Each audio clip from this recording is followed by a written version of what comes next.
Olá a todos!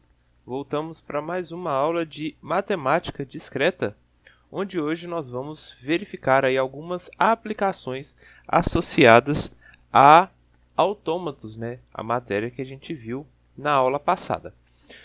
Bom, para isso, só gostaria de relembrá-los que autômato vão estar aí associados à lógica que a gente vai ter, que é aplicada em algum sistema, por exemplo. E aí eu vou mostrar para vocês, eu vou basear a minha aula nesse brinquedo chamado Marble Rolling, ou se vocês já viram aí, por exemplo, alguns programas de televisão, como The Wall, por exemplo, onde a gente tem alguma coisa que entra, uma bolinha, por exemplo, que entra aqui e ela tende a cair, ela vai criando aí caminhos diferentes. A ideia que eu vou utilizar aqui é exatamente a mesma. Então, esse brinquedo aqui, ele vai ter essas duas entradas A e B. Nós temos aqui as saídas C e D. E também, aqui para representar aí a possibilidade dele ir para um lado e ir para o outro, só que aqui de uma forma controlada, nós temos aqui essas hastes x1, x2 e x3. Então, qual que é a ideia, né?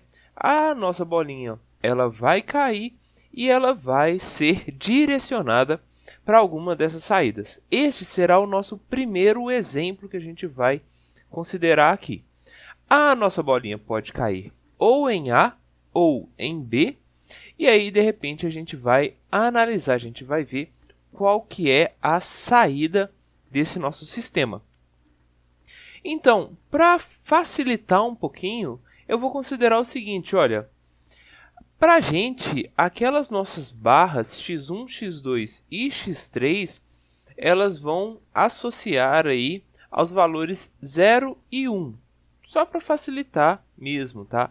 Então, quando a nossa barra estiver sendo direcionada para levar a bolinha para o lado esquerdo, eu vou chamar essa posição de 0, e quando essa bolinha estiver sendo direcionada para o lado direito, eu chamo essa posição de 1. E aí a gente consegue fazer a análise do nosso sistema. Então, para isso, vamos começar aqui mostrando somente a entrada A. Então, vou falar o seguinte, olha, vou colocar as nossas barrinhas x1, x2 e x3 em todas as posições possíveis e somente entrando bola no ponto A, eu quero saber para onde que ela está indo. Bom, então eu tenho aqui todas as posições 0, 0, 0, 0, 0, 1, 0, 1, 0 e assim por diante. Lembrando que 0 está direcionando para a esquerda e 1 está direcionando a nossa bolinha para a direita. E aí eu vou fazendo testes, eu vou colocando todas as posições possíveis para essas nossas barras e literalmente anotando onde que caiu a nossa bolinha, qual que foi a saída dessa nossa bolinha. Então, temos aqui o nosso sistema, né? Então, olha só, caiu aqui em A e a gente tem a posição 0, 0, 0, então a bolinha foi para C. Se a gente tivesse 0, 0, 1 aqui do lado contrário, a nossa bolinha caindo em A também vai para C e assim por diante. Ou seja, aqui embaixo eu mostrei para vocês todas as possibilidades que a gente vai ter da bolinha entrando somente em A. Já no caso de B, eu fiz a mesma observação. Eu fui jogando bolinhas do lado B e fui verificando para onde que elas estavam caindo. Então, olha só, se a gente tem 0, 0, 0, a nossa bolinha cairia aqui em B, o nosso x3 ia fazer com que a bolinha fosse para o lado esquerdo, encontrando aqui x2 e o x2 novamente vai fazer a bolinha cair para o lado esquerdo, ou seja, o resultado é C. E aí, quando a gente tem 0, 0, 1, olha, a bolinha vai estar aqui, 1 significa encaminhando para a direita, e aí ele cai em D, e assim por diante. Ou seja, fiz todas as possibilidades aqui desse nosso sistema. Bom, qual que é o resultado que a gente tem? Olha, eu posso falar para vocês o seguinte, olha, quando a gente testou aí todas as possibilidades, eu sei que existe aí formatos ou posições das barras 1, 2 e 3, de modo que A e B, então, quando acontece A e acontece B, então esses dois estão levando aí a resposta C. Então, existe aí alguma posição dessa nossa barra que faz com que tanto A, tanto B tenham o mesmo resultado? Se existe, como a gente consegue ver aqui, então essa condição, essa informação aqui, para a gente ela é verdadeira. Assim como acontece também quando a saída é D. Então, olha, o nosso autômato ali, aquele nosso brinquedo, está falando para a gente que existem duas possibilidades das barras x1, x2 e x3 estarem posicionadas em um determinado formato, onde a saída ela vai ter como resultado igual aos dois, ou seja, os dois vão para C ou para D. Então, isso daqui é uma possibilidade para a gente avaliar esse sistema. O outro exemplo aqui que eu vou mostrar para vocês é o mesmo. Eu vou considerar ainda esse nosso brinquedo. Só que agora eu vou colocar aqui uma pequena mudança, uma pequena variação nele. Eu vou dizer o seguinte, olha, a nossa bolinha continua caindo do A e do B, só que agora tem uma diferença. Depois que a bolinha passa por uma das barras, essa nossa barra ela vai mudar de posição. Ou seja, se a gente tem aqui, nesse nosso exemplo, as barras estão no formato 0, 0, 0. Ou seja, está todo mundo jogando a nossa bolinha para a esquerda. E aí, por um acaso, a nossa bolinha de repente aparece em B. Então, olha, caiu aqui em B, ela vai passar pelo x3, vai passar pelo x2 e acaba saindo aqui em C. Só que aí eu tenho uma diferença. Sabendo que essa bolinha passou por x3 e passou por x2, eu quero verificar então qual que seria se eu fizesse a mudança nessas duas hastes aqui, nessas duas barras. Então, o que acontece? Já que ele estava em posição 0, 0, 0, como passou em x2 e x3, essa nossa barra vai ter a formatação 0, 1, 1, ou seja, x2 e x3 vão direcionar então para o lado direito. E olha o resultado que a gente tem. Bom, novamente a gente faz a tabela, só que agora essa tabela nossa ela vai ter uma informação a mais.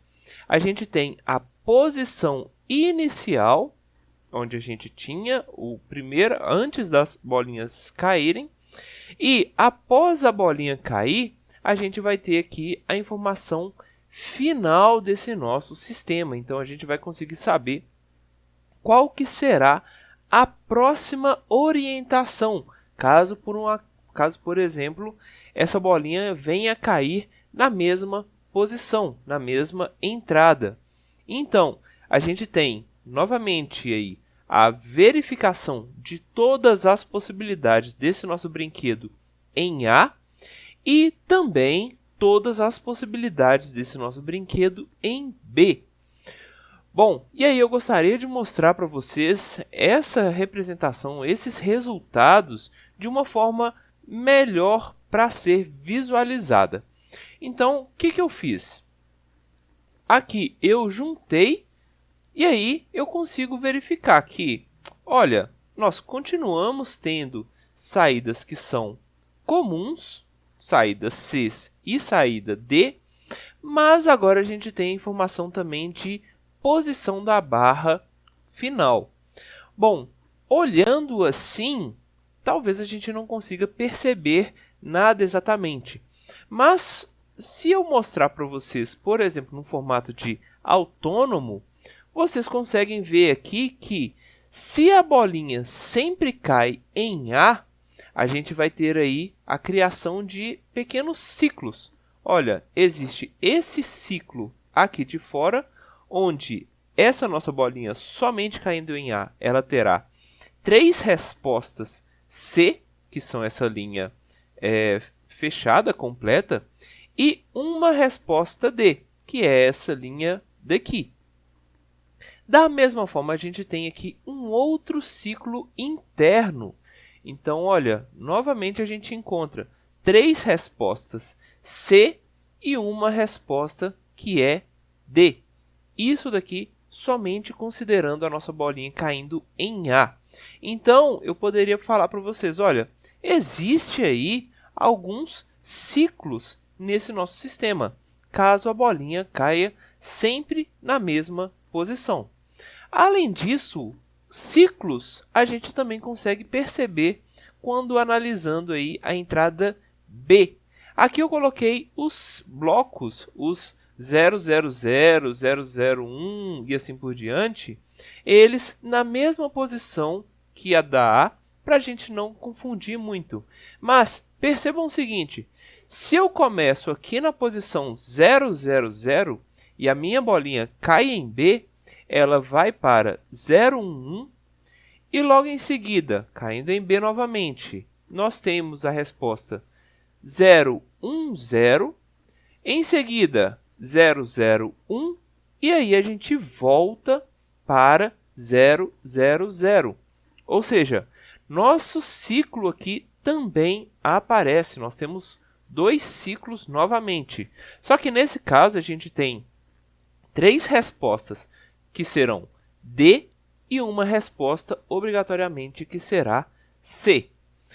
Bom, se eu junto esses 2 sistemas, tanto para entradas A quanto para entradas B, a gente consegue verificar aí outras possibilidades. Então, por exemplo, olha, se a gente está aqui no ciclo de fora, o ciclo externo aqui somente em A, para que a gente faça aí a mudança para o ciclo interno, a gente obrigatoriamente precisa existir aí a resposta de B, em qualquer que seja o estado que a gente tenha. A gente vai conseguir ir para o ciclo interno.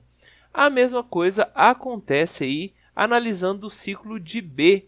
Se a gente tem a resposta a uma entrada A partir de um ciclo B, a gente vai inverter o ciclo que a gente estava trabalhando.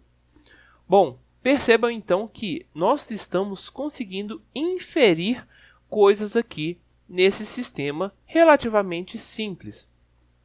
E essa inferição, vocês conseguem perceber aí, a partir do estudo da tecnologia de um modo geral, que ela é aplicada em muitos casos, principalmente aí eu posso dizer para vocês, na parte de análise de dados, por exemplo, onde a gente não sabe exatamente um resultado final, mas após uma análise de todo o sistema, a gente consegue perceber algumas coisas aí, que também tornam-se, a gente cria aí algumas inferências. Então, inferência ou a gente pode basicamente seguir um cálculo matemático ou a gente pode também ser dada a partir de análises de sistemas. Tranquilo? Bom, vamos lá, vamos evoluir porque aqui a gente vai começar a entrar em coisas muito legais.